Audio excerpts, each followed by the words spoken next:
자, 인정범위 봐보세요. 여기 네 번째 이제 우리 이제 인정범위 봅니다. 인정범위. 자, 인정범위를 보시면 자, 헌법 규정. 자, 여러분들 통칭에는 각국의 학설과 판례에 의해서 인정된 것이지 각국의 실정법에 의해서 인정되는 것은 아니에요. 우리 극단적으로, 우리 단적으로 우리 현행 헌법 보시면 현행 헌법 제64조 제4항 밑줄 그으세요.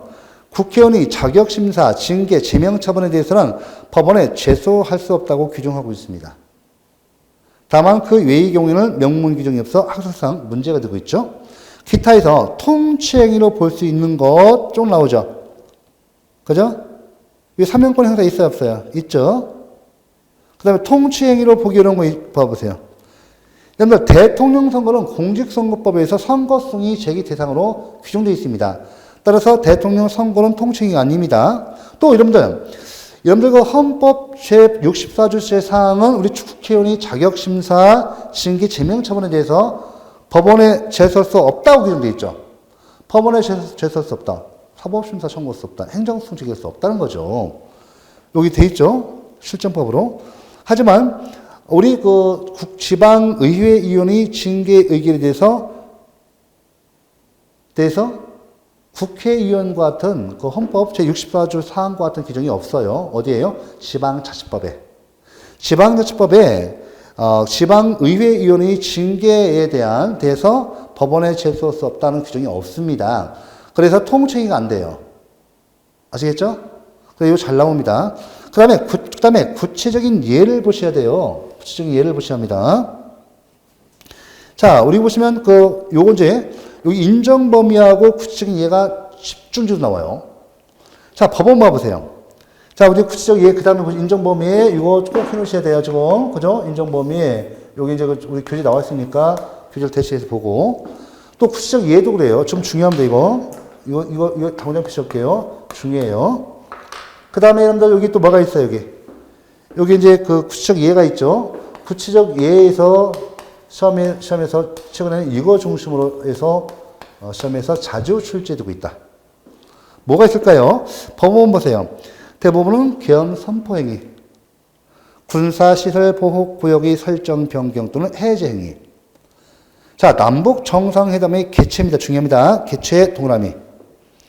대통령의 긴급조치권 행사에 대해서 통치행위성을 인정했고, 그 다음에 하급시민 서울행정법원은 대통령이 사명권 행사에 대해서도 통치행위성을 인정한 바 있습니다. 자, 그러나 남북 정상회담 개최 과정에서 이루어진 대북 성공행위 밑줄. 자, 대북 성공, 남북 정상회담 개최가 아니라 개최 과정에서 이루어진 대북 성공행위. 또 그 다음에 비상계엄의 선포 확대가 북한 문란의 목적을 위해서 이루어진 경우 통치행위성을 부정했다는 거 꼭 기억하셔야죠. 지금은 이 지문을 길게 뺏어냅니다. 예. 그 다음에 헌법재판소 보세요. 자, 헌법재판소는 금융실명제에 관한 대통령이 긴급재정경제명령. 네, 중요합니다. 믿으십시오. 그 다음에 신행정수도 건설이나 수도 이전의 문제를 국민투표에 붙일지 여부에 관한 대통령의 의사결정을 자, 중요합니다. 통치행위로 보면서도 밑줄. 그것이 국민의 기본권 침해와 직접 관련되는 경우 사법심사의 대상이 됨을 인정했습니다. 중요하죠. 여러분들, 우리 법원, 여기 구체사례에서 우리 여기 법원 있죠? 법원 있고, 그 다음에 우리 헌재가 있는데, 이 사례 다 중요합니다. 중요하고, 헌재에서 특히 여러분들, 요거 한 가지 볼게요. 대통령이 긴급 재정경제명령이 있어요. 경제명령이 있는데, 좀 우리 기본 이론에서 이제 들어가죠. 그러니까 상세히 합니다. 일명 뭐라고 해요, 이걸? 금융실명제 사건이죠. 김영삼 대통령 때죠. 자, 이거 굉장히 중요해요. 이거 굉장히 중요합니다, 이거. 이 사건이 최초 판례인데, 우리 헌재 입장입니다. 자, 이때 참 잘 나와요. 이거 통치행위 개념 부정했다, 안 했다? 통치행위 개념을 갖다가 인정했다는 거예요. 인정했어요. 통치행위 개념을 갖다가 부정했다면 틀려요. 부정 이거 아닙니다. 부정 아니고 긍정했어요. 긍정했고, 자, 통치행위를 할지라도 그것이 국민이 기본권을 갖다가 기본권을 직접 침해하는 경우, 이 통치행위가 국민의 기본권을 직접 침해하는 경우는 그렇죠. 어떤다? 헌법재판이 대상으로 한다. 사법심사 대상으로 한다는 최초의 판결이 있어요. 그래서 굉장히 중요한 의의가 있고, 이 결정, 위원 결정, 헌법재판소의 결정이 있고 나서 이후 모두 이와 동일한 입장을 취하고 있습니다. 동일 입장입니다. 요거 굉장히 중요해요. 여기까지만 공부하시면 됩니다. 통치행위. 자, 이렇게 됐고, 그럼 여러분들 통치행위 주체 판단. 통치행위 주체 누구냐? 응? 통치행위 주체. 통치행위 주체입니다. 통치행위 주체 누구냐? 누굽니까? 국가 최고기관이죠. 최고기관 누구예요? 이거 앞에도 했죠? 다시 한번 해보세요. 누구예요? 통치행위 주체. 그렇죠? 대통령, 국회, 그죠? 우리 국회 들어가고, 우리 법원 들어가요, 안 들어가요? 안 들어가죠. 또 헌재도 안 들어가죠.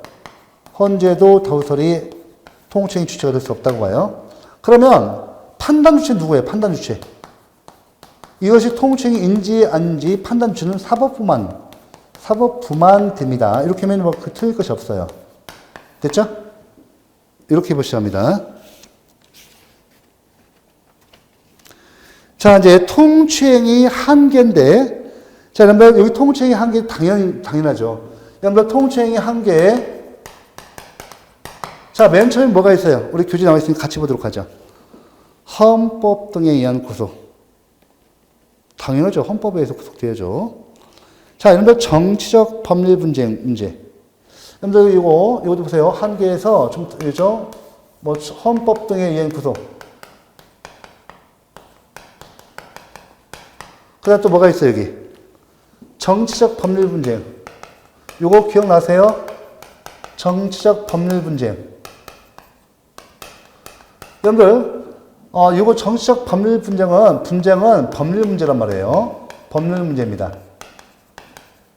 그래서 이것은 여러분들 사법심사 대상이 됩니다. 헌법재판 대상이 돼요. 대상이 됩니다. 맞죠? 요거와 구분할 것이 뭐예요? 순수한 정치 행위는, 순수한 정치 행위는 어때요? 그죠?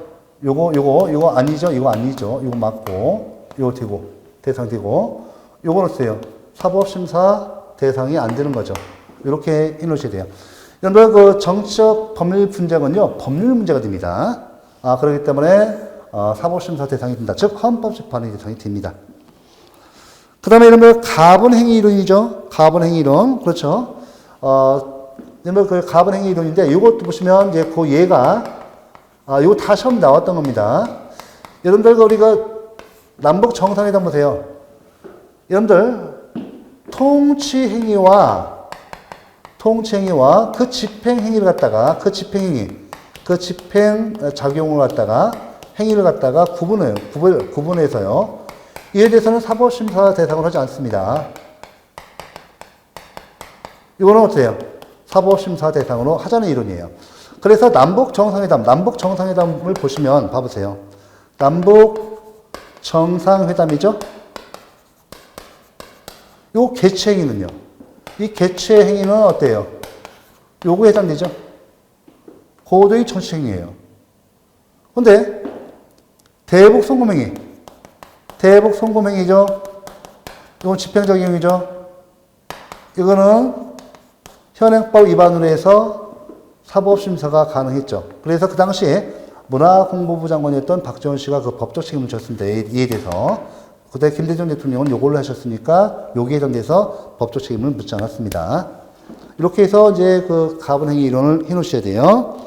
그 다음에 여러분들, 사법심사가 인정 안 되면, 사법통제가 안 된다면서요. 그렇지만, 그렇다면, 여러분들, 국회에 의한 정치적 통제, 국회나 국민에 의한 정치적 통제는 가능합니다. 사법 통제는 가능하지 않지만, 국회나 국민, 그죠? 국회나 국민. 자, 우리 보시면, 국회나 국민이 이 여론에 의한 정치적 통제는 가능합니다. 그 다음에 마지막인데요. 금전적 구제의 가부, 국가배상 책임 문제와 손실보상의 문제인데, 여러분들, 제가 앞에 다 나왔던 건데, 통치에는 사법심사가 배제된대요. 행정소송, 민사소송의 대상이 안 돼요. 사법심사 배제니까. 그러니까, 국가배상, 여러분들, 국가배상 보세요. 공무원의 직무상 불법행위로 인한 손해배상 책임인데, 요거는 소송실무상 민사소송의 대상이죠. 설령 통치행위가 위법해서 우리 국민에게 손해가 발생했다 하더라도 사법심사, 민사소송을 제기해서 구제받을 수가 없어요. 고도의 정치행위에 의해서 사법심사를 배제하죠. 손실보상 문제도 마찬가지예요. 손실보상 같은 경우에 특히 문제되는 것이 손실보상은 각 개별법에 손실보상 규정이 있어야만이 됩니다. 손실보상을 해주는데 통치행위에 대해서 어떤 특별한, 그죠? 통치행위로 인해서 어떤 손실이 발생했다고 해서 그에 대해서 인과관계도 인정되기 힘들고 또 마찬가지로 소송실무상, 손해배상, 국가배상과 마찬가지로 손실보상도 민사소송을 통해서 사법심사를 통해서 구제를 받아야 하는데 이것도 인정 안 돼요. 왜? 사법심사를 배제하니까. 이런 문제점이 있습니다. 그래서 우리가 금전적 구제의 가부, 요것도 이 가부죠. 이거 좀 정리해볼게요. 자, 왜 정리하는가 하면 이유가 있어요. 자, 여러분들 행정상 손해배상.